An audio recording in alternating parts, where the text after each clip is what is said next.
Hello everybody, welcome to today's lecture on material balance calculations for single units with multiple reactions. In the last few lectures we have performed some example problems where we did material balances for reactive processes. In those systems we had only a single reaction taking part inside the reactor. Here we are going to look at reactions which are happening either in parallel or in series and try to use the same principles which we learnt and the terminologies associated with multiple reactions to solve for the flow rates and conversions. Let us start with the first example problem. Methane is burnt with air in a continuous steady state combustion reactor to yield a mixture of carbon monoxide, carbon dioxide and water. The reactions which are taking place are given as methane plus oxygen forming carbon monoxide and water and methane plus oxygen forming carbon dioxide and water. The feed to the reactor contains 7.8% methane, 19.4% oxygen and 72.8% nitrogen. The percentage conversion of methane is 90% and the gas leaving the reactor contains 8 moles of carbon dioxide per mole of carbon monoxide. You are asked to calculate the molar composition of the product stream using both molecular species balances and atomic species balances. Let us now try to solve this problem. If you look at the problem, you see that no flow rates have been given. So, we can use a convenient number as the basis. So, here I have assumed a basis of 100 moles of feed as we have the mole percentages for the feed stream which is coming in. We can calculate the composition of the feed stream as 7.8 moles of methane, 19.4 moles of oxygen and 72.8 moles of nitrogen entering the reactor, where 90% of methane is converted to form product stream which contains unreacted methane and oxygen and also contains carbon dioxide, carbon monoxide, water vapor and nitrogen leaving the system. It has also been given that the ratio of carbon dioxide to carbon monoxide is 8 moles is to 1 mole. So, this is the selectivity for the reaction. So, now that we have the selectivity and the composition of the feed stream and also the conversion, let us try to perform material balance calculations to get the number of moles of each of the component in the product stream and then calculate the molar composition of the product stream. So, the problem requires us to perform both molecular species balances and atomic species balances. Let us first start with the molecular species balance. So, the molecular species balances can be written as follows. You have input minus output plus generation minus consumption equals accumulation. For non-reactive components, generation and consumption would go to 0 and at steady state accumulation would go to 0. So, let us start with nitrogen. So, in case of nitrogen, it is a non-reactive component. So, generation and consumption will be 0. At steady state accumulation will also be equal to 0, giving you input equals output. So, the input moles of nitrogen is known as 72.8 moles of nitrogen. So, based on that N2, which is the number of moles leaving through the product stream, would also be equal to 72.8 moles. So, this gives you the first information. Now, we can write the balance equations for the other components. Let us start with methane balance. So, methane balance would be again input minus output plus generation minus consumption equals accumulation, no accumulation at steady state. Methane is a reactant, which means there is no generation of methane. So, the equation for output is input minus consumption. Input is already known, so we just need to calculate the consumption.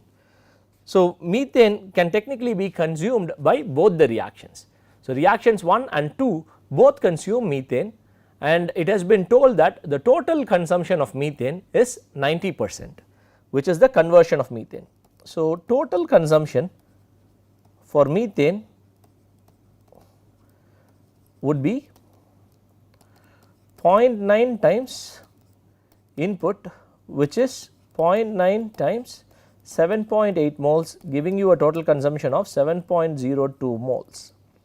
So, thereby we can calculate the output, which is NCH4 as 7.8 minus 7.02, giving you 0.78 moles of methane leaving the system. So, we have now calculated the number of moles of nitrogen and methane. Let us start writing the balance for carbon monoxide. CO balance, again input minus output plus generation minus consumption equals accumulation. So, carbon monoxide is a product, which means there is no consumption and there is only generation. At steady state there is no accumulation also. So, your output term becomes input plus generation.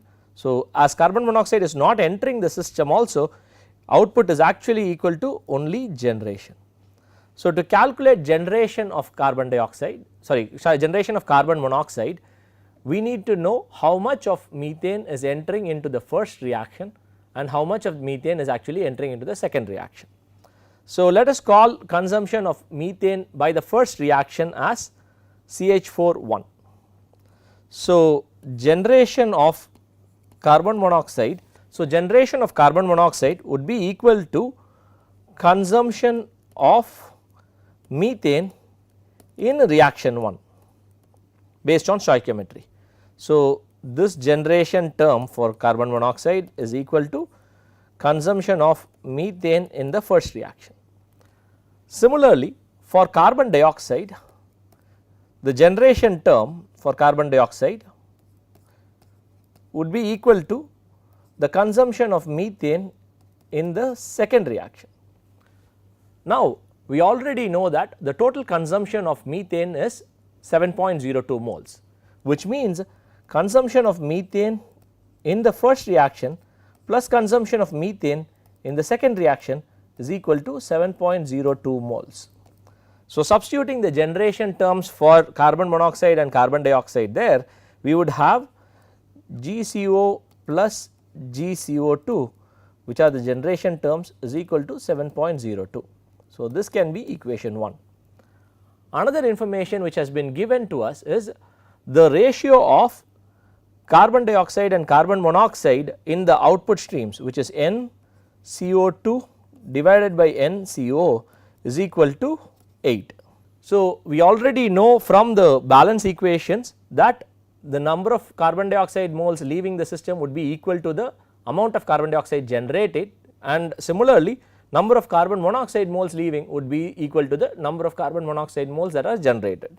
So, substituting the generation terms here again, we would have GCO2 divided by GCO would be equal to 8, giving you an equation GCO2 equals 8 GCO.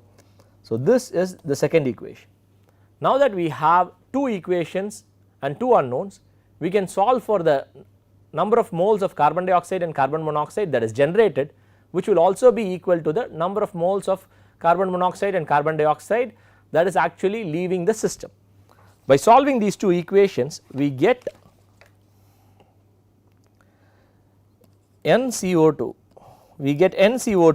which is equal to generation of CO2 as 6.24 moles, and NCO, which is equal to generation of carbon monoxide, again which is equal to 0.78 moles.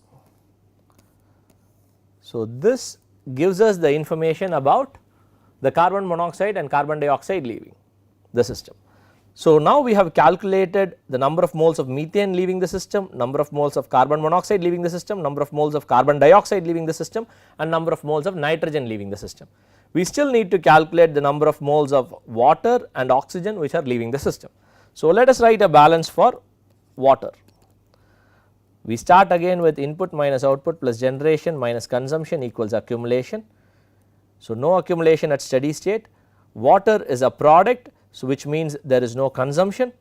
There is also water not entering the reactor, which means your generation is equal to your output. However, in this case water is generated by both the reactions. So, your total output which you get would be equal to generation from reaction 1 plus generation from reaction 2. So, how do we calculate the generations for each of these reactions? From the stoichiometry, we know that for every mole of CO generated in reaction 1, 2 moles of water is generated. Similarly, for every mole of CO2 generated in reaction 2, you have 2 moles of water generated. Therefore, you know that 0.78 moles of CO generated implies that you have 2 times 0.78 moles of water generated by reaction 1 and 6.24 moles of CO2 generated by reaction 2 implies 2 times 6.24 moles of water generated by reaction 2. So, the total output would be equal to the generation of these two terms, which is 2 times 0.78 plus 2 times 6.24, giving you a value of 14.04 moles. So, this would be the number of moles of water present in the product stream. So, we still need to calculate the number of moles of oxygen leaving the stream. So, let us write the oxygen balance, start with input minus output plus generation minus consumption equals accumulation. Oxygen being a reactant is not generated, it does not accumulate under steady state conditions, giving you input minus output minus consumption equals 0. So, your output is equal to input minus consumption. Oxygen is consumed in both the reactions. So, consumption in reaction 1 would be what? So, we know that for every mole of carbon dioxide produced, you have 2 moles of oxygen which is consumed. From the stoichiometry, you know that for every mole of carbon dioxide produced, you have 2 moles of oxygen consumed, and for every mole of carbon monoxide consumed, you have 1.5 moles of oxygen which is consumed. So, using that, we can calculate the consumption of oxygen in the first reaction as 1.5 times the generation of carbon monoxide, which would be 1.5 times 0.78 moles, and consumption of oxygen in the second reaction would be equal to 2 times the generation of carbon dioxide, which is 2 times 6.24 moles. So, the total output of oxygen would be input, which is 19.4 moles of oxygen minus 1.5 times 0.78, which is the consumption from reaction 1, minus 2 times 6.24, which is the consumption by reaction 2, giving you the final output as NO2 equals 5.75 moles. With that, we have all the components which are present in the product stream. We know the moles of each of these components. The summation of all these moles will give us the total moles of the system. Using that, we can calculate the product composition. So, the product composition would be 0.78% methane, 5.7% oxygen, 72.5% nitrogen, 0.78% carbon monoxide, 6.2% carbon dioxide, and 14% water vapor. So, this is the product composition given in terms of molar percentages. This is how we would go about solving this problem using molar species balances. Now, let us see if we can solve the same problem using atomic species balance, and let us compare the answers and see whether we get the same answers. You can also try to see which of the techniques is simpler for you and try to adopt one of these techniques for your calculations. Now that we are considering atomic species balances, we need to understand that generation and consumption terms go to 0. Atoms cannot be created or destroyed. So, generation and consumption are 0. At steady state, accumulation is also equal to 0. So, all atomic species balances we would have would follow the form input equals output. Let us start writing the atomic species balances for nitrogen. So, nitrogen balance would be 2 atoms of nitrogen entering with each molecule of N2, thereby giving an input of 2 times 72.8, and the output would also be 2 times NN2, because you have 2 atoms of nitrogen leaving in the form of nitrogen molecules. So, your NN2 is equal to 72.8 moles. So, now we can write a carbon balance. When we write a carbon balance, we need to know how much carbon is entering, which is in the form of methane. So, you have 7.8 moles of carbon entering, and there is only one atom of carbon in methane. So, 7.8 times 1 is equal to number of atoms of carbon which is leaving the system would be 0.78 times 1 in the form of methane. So, we know this because we have 90% conversion of methane. So, thereby only 0.78 moles of methane is leaving the system, and we have one atom of carbon in carbon dioxide and one atom of carbon in carbon monoxide. So, we write it as 1 times NCO plus 1 times NCO2. So, this gives us an equation of NCO plus NCO2 is equal to 7.02. So, we already know that NCO2 divided by NCO is equal to 8. This information has been given in terms of the selectivity. So, using that and the first equation, we can calculate NCO and NCO2 as 0.78 moles and 6.24 moles. So, this gives us the moles of carbon dioxide and carbon monoxide in the product stream. We can now write the balance equations for hydrogen and oxygen to perform these calculations. Hydrogen balance, we have 4 atoms of hydrogen entering per molecule of methane.